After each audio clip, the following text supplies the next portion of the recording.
이 시간에 우리 하나님 말씀 보도록 하겠습니다.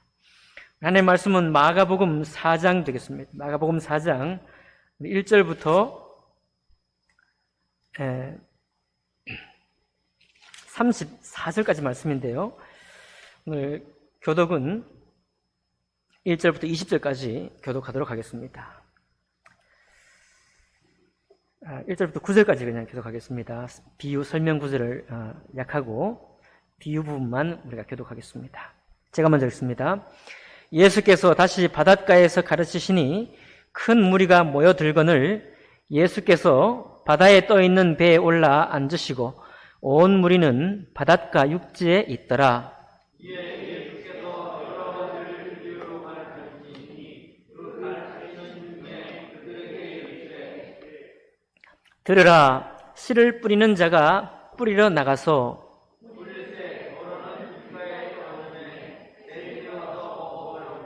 더러는 흙이 얕은 돌밭에 떨어짐에 흙이 깊지 아니하므로 곧 싹이 나오나 더러는 가시떨기에 떨어짐에 가시가 자라 기운을 막음으로 결실하지 못하였고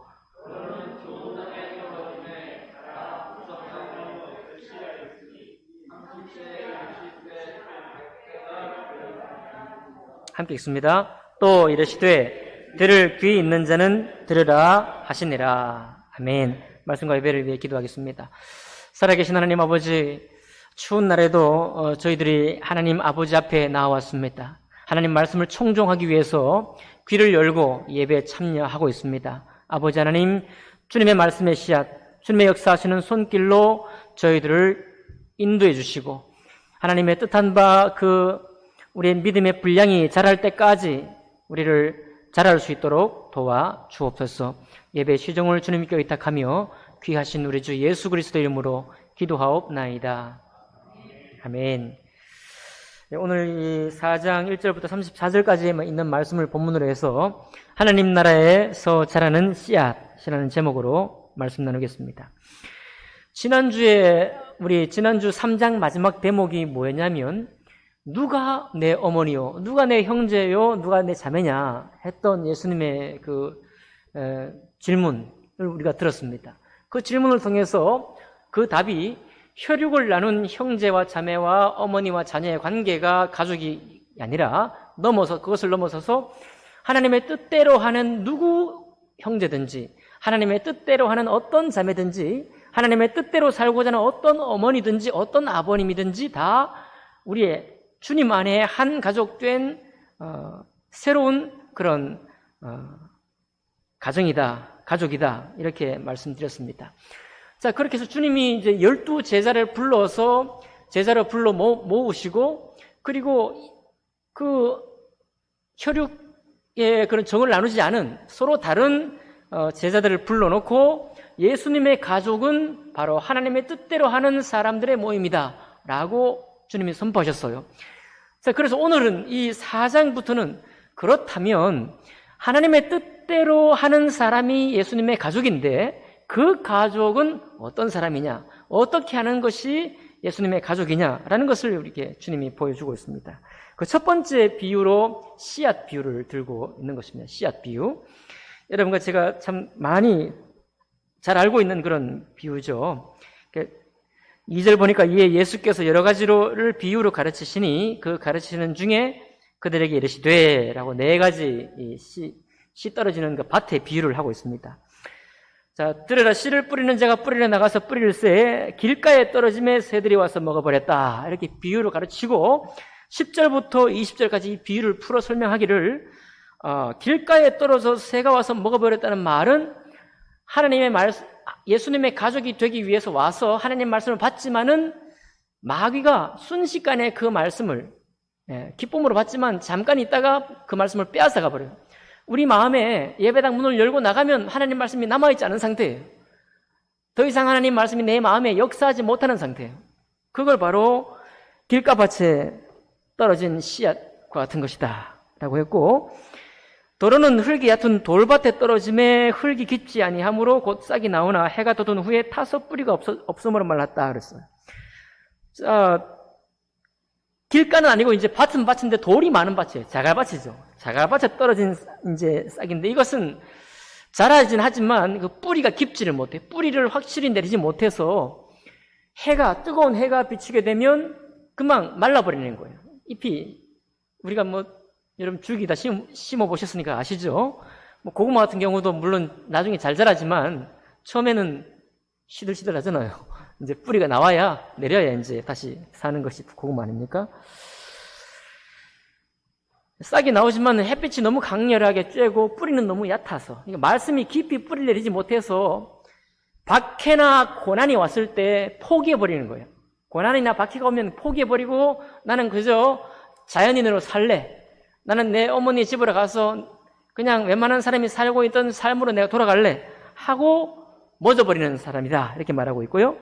그 다음 세 번째로는 가시떨기밭에 떨어지는 거예요. 이것은 충분히 자라요. 잎도 자라고 줄기도 충분히 자라는데 열매를 맺기까지는 자라지 못합니다. 가시나무 가시에 가려가지고 열매를 맺지 못합니다. 호대는 멀쩡한데 열매를 맺지 못해요. 그러면 이 가시나무의 뜻이 뭐냐면 주님이 풀어 말하기를 세상 염려와 재물의 유혹이다. 세상 염려와 재물의 유혹이라는 것이 고난과 박해는 우리의 행동이나 우리의 삶의 어떤 제동을 거는 것인데 세상의 염려나 재물의 유혹은 이 삶 전체를 우리 지배하려고 하는 힘이 있어요. 그래서 여기에 딱 갇히게 되면 말씀을 우리가 먹고 말씀 안에 자라는데 말씀을 먹고 말씀을 자라납니다. 여러분 씨앗이 자라서 줄기가 되고 잎이 나고 하는 거 다 좋죠.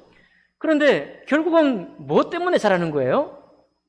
열매를 맺기 위해 자라는 것입니다. 결정적인 건 열매예요. 열매가 최종 목적이에요. 열매를 맺지 못하게 되면 벼나 피나 똑같은 거죠. 피는 사람이 먹을 수 있는 열매를 맺지 못하잖아요. 벼는 사람이 먹을 수 있는 열매를 맺습니다. 근데 벼가 열매를 맺지 못해요. 그러면 소목에 불과한가? 소목에 불과해요. 자, 그렇게 된다는 겁니다. 그러니까 이 세 가지 유혹, 마귀가 와서 하나님의 말씀을 빼앗아 가버리든지, 그리고 고난이나 박해가를 당해가지고 더 이상 말씀의 전진을 포기해버린다든지, 또는 잘하긴 하지만은 세상 염려와 재물의 유혹에 받쳐가지고 거기에 걸려서 더 이상 열매를 맺지 못하는, 말은 잘하고 교회에서 어떻게 해야 될 것도 다 알지만 최종 열매를 맺지 못하는 씨앗이 될 수 있는 거죠. 이렇게 되면 하나님의 뜻대로 하는 사람들이 모여서 예수님의 가족을 이룬다고 했는데 그 가족의 열매를 맺지를 못하는 겁니다. 주님이 원하시는 뜻은 뭐냐면 좋은 땅에 떨어진 씨앗이 되어가지고 무성한 결실을 하는 거예요.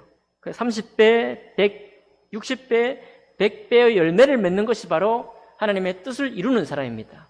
그러니까 주님께서 여러분과 저에게 요청하시고 우리를 축복하시면서 하시는 말씀은 하나님 말씀을 받아 믿음에 굳게 서서 뿌리를 내리고 그리고 자라서 많은 결실을 맺게 하는 것이 하나님의 축복이고 여러분과 저를 불러서 주님의 자녀로 삼으신 목적인 거예요.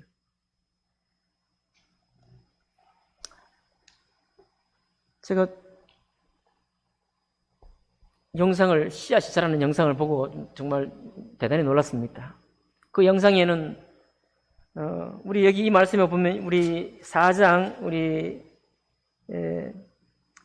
27절에 보면 씨앗이 땅에 떨어졌을 때 그가 밤낮 자고 깨고 하는 중에 씨가 자라나서 자라되 어떻게 그리 되는지를 알지 못한다고 그랬는데 요즘은 이 고속 카메라가 발달되어 가지고요 씨앗이 자라는 모습을 막 장시간 노출시켜 갖고 촬영해서 공영방송에 방송을 해줘요. 거기 보니까 정말 기상천외한 그런 씨앗이 많이 있더라고요. 우리가 그런 고속 카메라를 안 보더라도 여러분 잡초나 이런 풀들은 어디서 날아와서 그렇게 온통 밭이나 논에 뿌리를 내린지 모르겠어요. 그죠? 어디서 그렇게 날아옵니까? 제가 그 영상을 보니까 정말 기상천외한 방법으로 이 씨앗이 동물보다 나은 것 같아요. 동물보다 나은 것 같습니다. 아무튼 우리가 풍매환이 그런 거 있죠. 풍매화, 충매화. 벌레가 곤충이 씨앗을 옮겨서 퍼뜨리는 방법, 바람에 씨앗이 날려서 옮기는 방법, 그런 것도 있는데, 씨앗 자체로 그냥 그 짐승의 눈에 잘 띄는 눈높이에서 이 씨앗을 맺고, 또 짐승이 눈에 띄도록 아주 컬러풀하게 색상의 씨앗을, 열매를 맺어가지고 짐승이 먹도록 하는 거예요. 짐승이 자기를 먹도록 하는 거예요. 먹어서 그 씨앗이 나중에 배설되거나 아니면 몸에서 떨어지거나 해가지고 자기를 퍼뜨리는 거죠.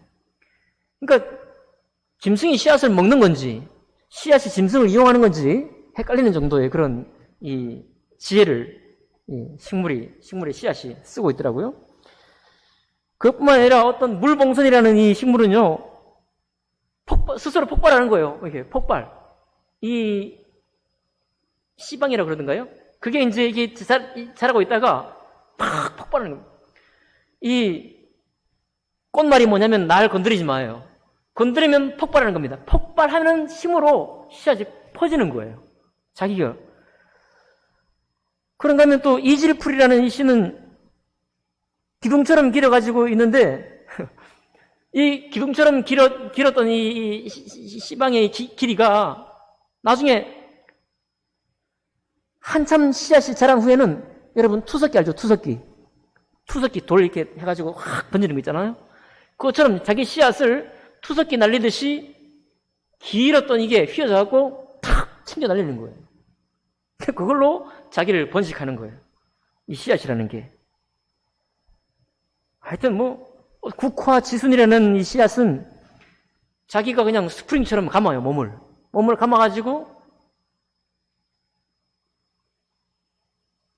마른 날에는 몸을 이제 비비 꼬아서 감았다가 이제 떨어지다가 땅에 떨어지면 좋은데 잘못 풀 위에 떨어질 수 있잖아요. 풀 위에 떨어지면 씨앗이 말라버리죠.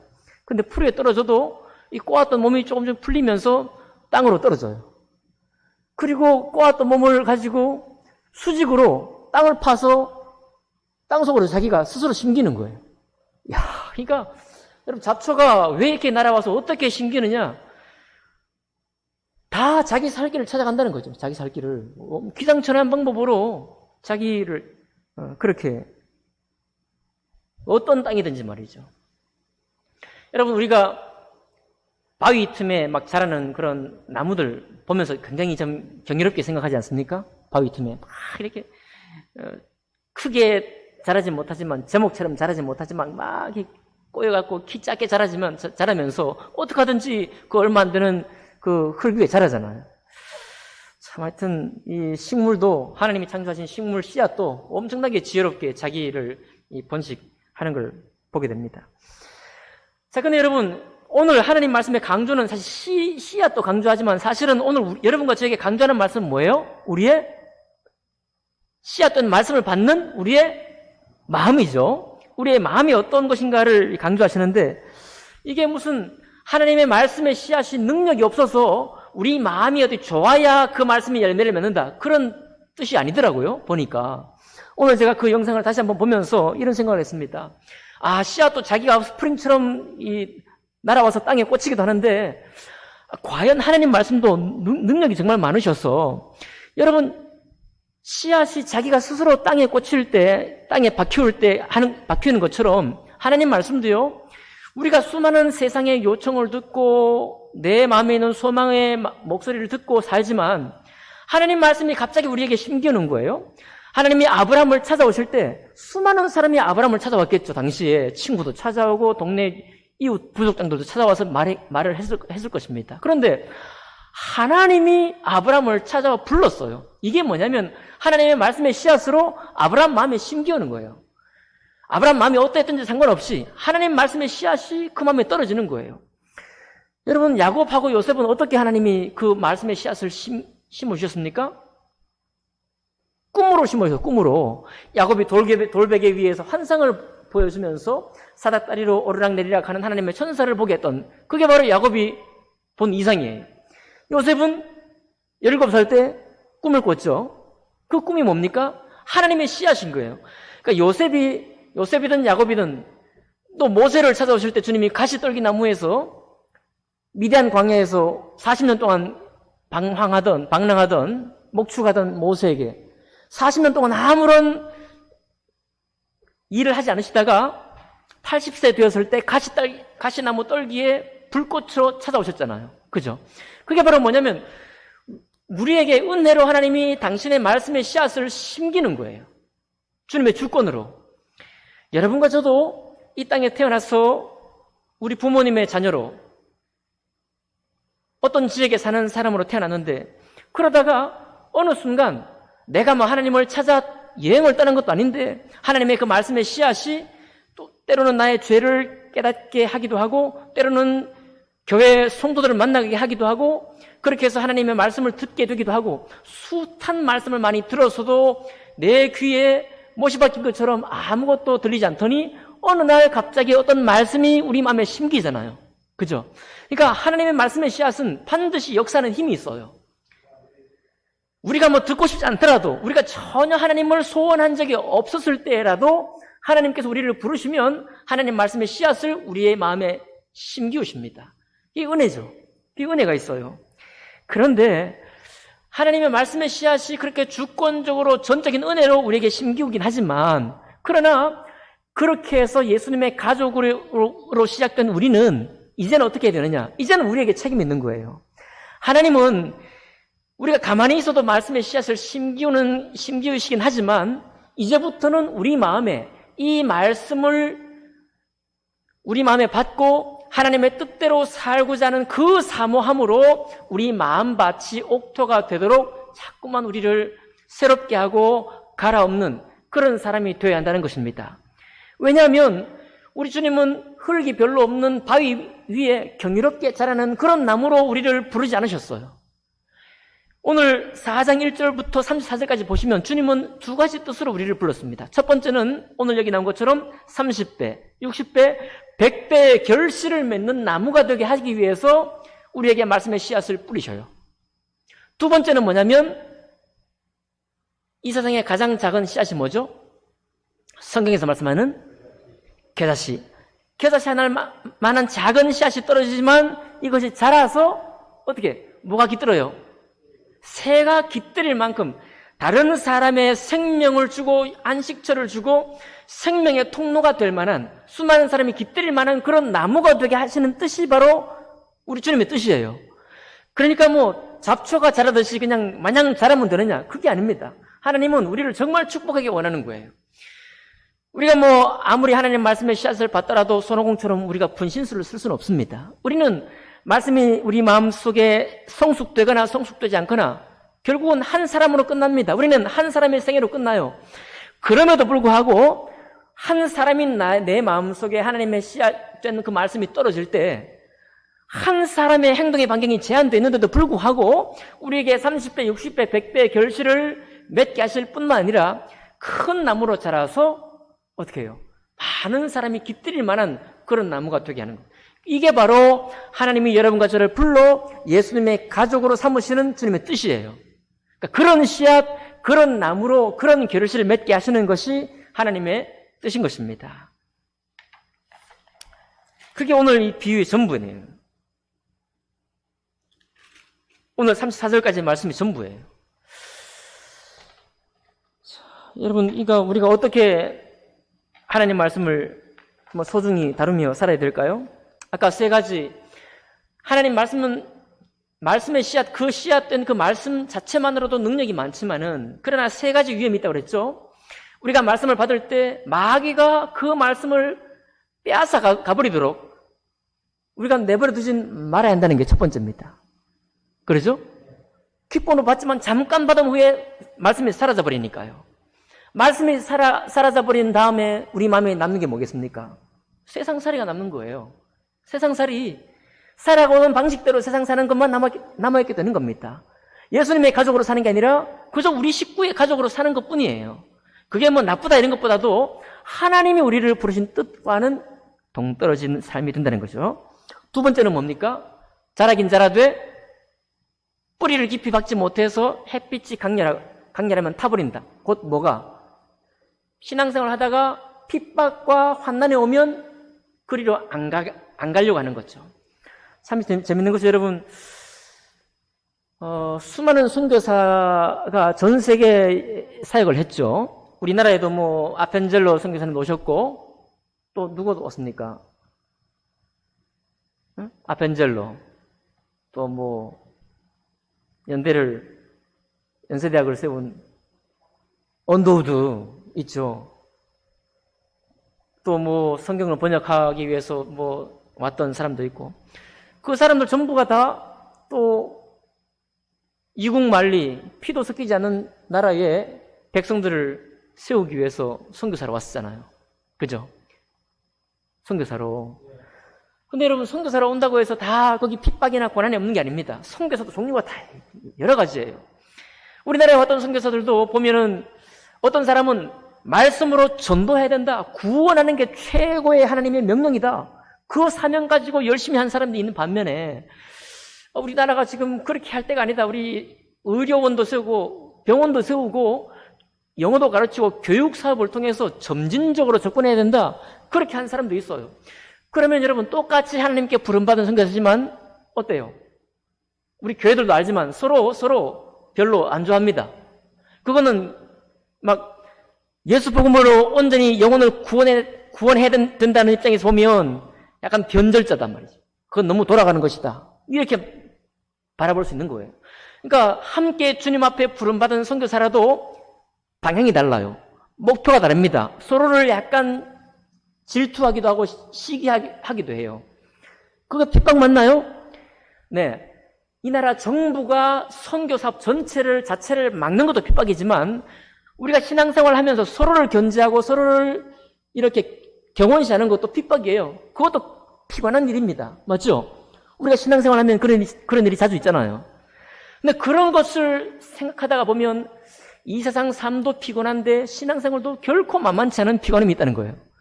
거기에 우리가 매여버리면 하나님의 말씀으로 나를 부르신 주님의 길로 쫓아가서 열매를 맺고자 하는 그 삶이 그 자체가 피곤해지고 그게 핍박이 되고 박해가 되어가지고 더 이상 더 전진하지 않으려고 하는 사람이 있다는 거예요. 그럴까요? 또 성당으로 오신 신부님과 우리 여러분 이시돌 목장 제주도에 아시죠? 뭐 임피제 신부라는 그분은 아일랜드 선교사예요. 아일랜드는 영국 옆에 있는 거 아닙니까? 그 섬나라에서 거기서 나온 신부님이 한국에 왔어요. 올 때는 뭘로 왔느냐? 이 영혼을 구원해야 된다라는 사명으로 왔어요. 근데 도착한 때가 1954년 한국전쟁으로 4.3 항쟁으로 그냥 제주도가 완전히 쑥대밭 되고 난 후에 온 겁니다. 영혼 구원하려고 딱 쳐다보니까 못 먹고 사는 거 전부 다. 가난해서 죽을 판입니다. 그래서 시작한 것이 뭐예요? 일자리를 마련해 줘야 되겠다. 먹을 거리를 제공해야 되겠다. 해서 시작한 게 목장입니다. 오늘날 이시돌 목장 150만 평이나 터를 장만해서 뭐 선교원도 세우고 뭐 청년들의 교육 사업도 하지만 전체적으로 목장을 해가지고 제주도민을 도운 것이죠. 그러면 영혼 구원이 최고다 하는 사람들이 볼 때는 약간 폄하할 수도 있겠죠. 여러분과 제가 생각할 때는 그렇게 폄하할 수 있나요? 얼마나 우리나라를 위해 좋은 일을 많이 한 사람입니까? 성당의 신부님이라고 뭐 개신교가 아니라 가톨릭이라고 우리가 막 멸시할 수 있나요? 그렇게 한다면 그 사람 나쁜 사람이죠. 얼마나 우리에게 기회를 많이 한 사람입니까? 그죠? 그러니까 같은 믿음 안에 주님 앞에 부름받았다고 해도 우리가 갈 길이 조금씩 달라요. 가는 길이. 이게 옳고 저건 틀리다라고 할 수 없는 일들도 많아요. 우리 성도님들 사이도 그렇습니다. 이런 것들도 다 믿음 안에 핍박이요 고난인 것입니다. 그럼 수많은 목소리들이 있어요. 또 이번 주에 여러분이 잘 익숙하지 않은 백규환 선생님이라는 분이 돌아가셨습니다. 사랑도 명예도 그런 노래 혹시 들어보셨나요? 이름도 남김없이 옛날에 그 투쟁하던 투쟁가였죠. 그 백규환 선생님이 이제 박정희 대통령 시절에 군부 독재, 타도 뭐 이런 운동을 많이 하고 아주 유명한 연설의 대가요, 아주 제야 인사 중에 탁월한 분이시죠. 여러분, 우리가 낯선 그런 환경에 있던 그 노래가 여러분과 제가 적응도 잘 안 될 그 노래가 어때요? 지금은 최근 한 10년 전부터는 여야를 막론하고 5.18 그 묘지에 가면 다 부르잖아요. 전에는 잡아가두고 저 빨갱이고 뭐 그냥 나라를 그랬던 사람인데 지금은 가치를 평가해 줍니다. 그런 시대를 우리가 살고 있어요. 뿐만 아니라 여러분, 도산 안창고 선생은, 안중근 선생은 여러분 나라를 위해서 크리스찬이죠? 나라를 위해 섬겼지만 그 아들은 아버지 때문에 인생이 망한 경우예요. 아버지 때문에 먹을 것도 제대로 못 먹고 아버지 때문에 취직도 못 해가지고 결국은 신을 하게 되잖아요. 그뿐만 말입니까? 수많은 1세대 목사님들이 목회에만 전념하다가 자식들을 많이 놓쳤어요. 자식들을 놓쳤습니다. 내가 저런 아버지가 우리 아버지라면, 저런 분이 내 아버지인데 저런 분이 하나님 믿는 사람이라면 나는 하나님 싫다. 그런 사람 얼마나 많아요. 그런 아픔들을 딛고, 그게 꼭 정답이라 이런 건 아닙니다. 그런 아픔들을 딛고도 자기 삶에 걸어갈 길을 걸어가는 거예요. 그러니까 하나님이 우리를 불러서 이끌어가는 방식은 굉장히 담대하고요. 아주 다양한 방식의 그런 신앙의 길이 있습니다. 그런 신앙의 길이 있어요. 그런 많은 신앙의 길에 전부 다 무엇과 부딪히느냐? 박해에 부딪혀요. 집안의 반대에 부딪힙니다. 아내의 반대에 부딪히고 자녀의 반대에 부딪혀요. 그런 반대에 부딪히고서도 자기 일을 불러 그 일을 맡기신 분의 뜻을 감당하기 위해서 그 박해와 고초까지도 감당하면서 자기의 길을 걸어내고 선생이라 이름을 받는 사람이 되는 것이죠. 여러분, 오늘 아침에 제가 말씀 문자 보내드렸습니다. 예후라는 인물은 굉장히 독특한 사람이에요. 예후는 아합의 아들 70명을 다 죽였습니다. 아합은 아주 악독한 왕이죠. 바알 신전을 성전에다 세운 사람입니다. 그렇지만 아합은 경제적으로 아주 잘하는 왕이에요. 군사적으로도 아주 잘하는 왕입니다. 지금 같으면 세계적으로 추앙받는 대통령이에요. 아합 왕은. 그러나 하나님 보실 때 악한 거예요. 주님 예언하셨습니다. 아합의 가문을 완전히 멸망시키겠다고 말씀하셨어요. 그 멸망을 누가 시켰느냐? 예후가 시켰어요. 예후는 왕가의 자녀도 아닙니다. 예후가 북이스라엘 왕의 아들 70명을 다 죽였어요. 남유다 아하시아 왕자 43명도 죽였습니다. 여러분, 우리 범부의 입장에서 말도 안 되는 거예요. 이건 역성혁명도 아니고 이건 천인공노할 일이죠. 감히 하늘이 내리는 왕의 자녀들을 죽였어요. 우리가 생각할 때요, 범부가 생각할 때는 어떻습니까? 뭐가 저렇게 잘났다고 자기 혼자 하늘이 낸 왕을, 아합 왕은요 40년 이상 통치했던 왕 아닙니까? 그 유명한 왕의 자녀를 다 죽인 거예요.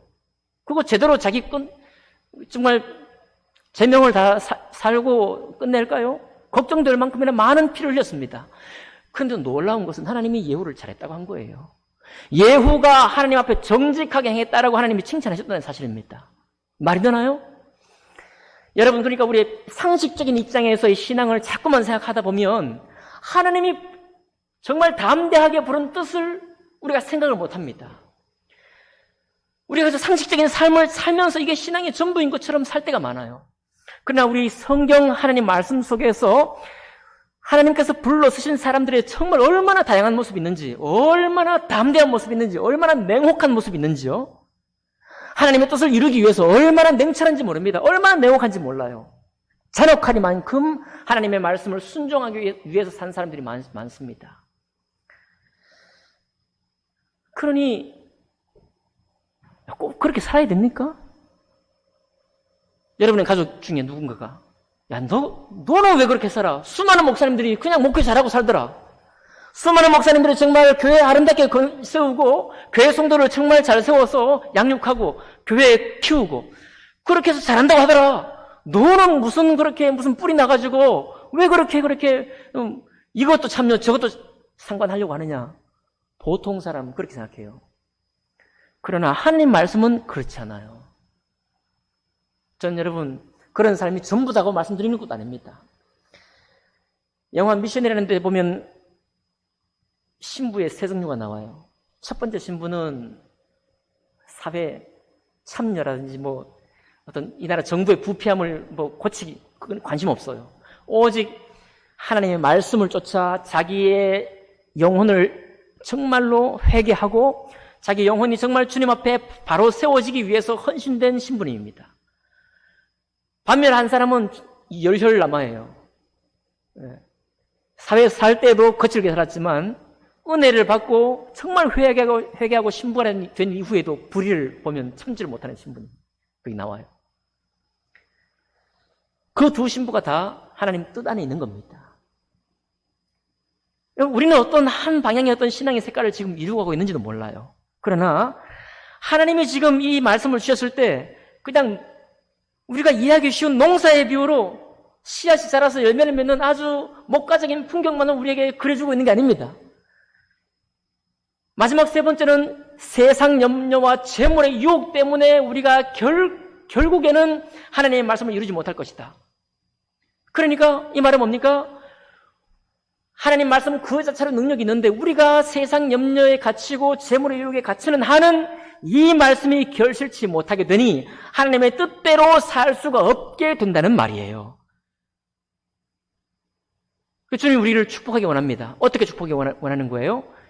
얘들아, 고난과 박해, 아내가 반대하고 남편이 반대하고 자녀가 반대한다고 할지라도 하나님의 뜻이면 그것에 아멘 되면 네 길로 가라 라고 우리를 지금 격려하는 것이고, 그리고 혹시 재물의 유혹, 혹시 네가 가난해질 수도 있고 내가 정말 전에 구원받지 못했을 때 살기 원했던 삶대로 살지 못할 수도 있지만은, 그러나 이 말씀이 너에게 요청하고 너에게 명령한다고 한다면 그 말씀을 따라 계속해서 나아가라. 그러면 너 작은 너 한 영혼이 30배, 60배, 100배 결실, 하나님의 말씀의 결실, 하나님이 원하시는 그 말씀의 결실을 이루게 될 것이고, 그리고 너희가 한 사람에 불과하지만은 그 작은 겨자씨, 하나님의 말씀을 네가 받았을 때 그 씨앗, 주님의 말씀이 네 속에서 큰 나무를 이루어서 수많은 새들이 깃들일 만한 그런 영혼이 될 것이다. 그런 영적인 성숙한 사람이 될 것이다 라고 주님이 여러분과 저를 도전하고 있는 것입니다. 여러분과 저를 격려하고 있는 거예요. 우리의 시야를 좀 넓혀주고 있는 것입니다. 우리가 이 땅에 살면서 이것이 반듯한 신앙이라고 생각했던 그 신앙의 길에서부터 우리를 더 담대한 신앙으로 우리를 지금 초청하고 있는 것입니다. 잠깐 마지막으로 말씀으로 들어가 볼까요? 결국 사도들의 삶이 뭔가요? 그냥 구원받고 예수님 교회에 한 영혼을 더하는 것인가요? 주님께서는 어떻습니까? 하나님의 가장 아름다움을 이루실 때 그 두 손과 두 발에 못 박히우고 옆구리에 창을 찔려서 가장 아름답지 못한 우리의 정말 한 인생의 마지막을 생각할 때 전혀 사모하기를 원치 않는 방법대로 그런 정말 고통스러운 방법으로 이 땅의 삶을 마감하셨어요.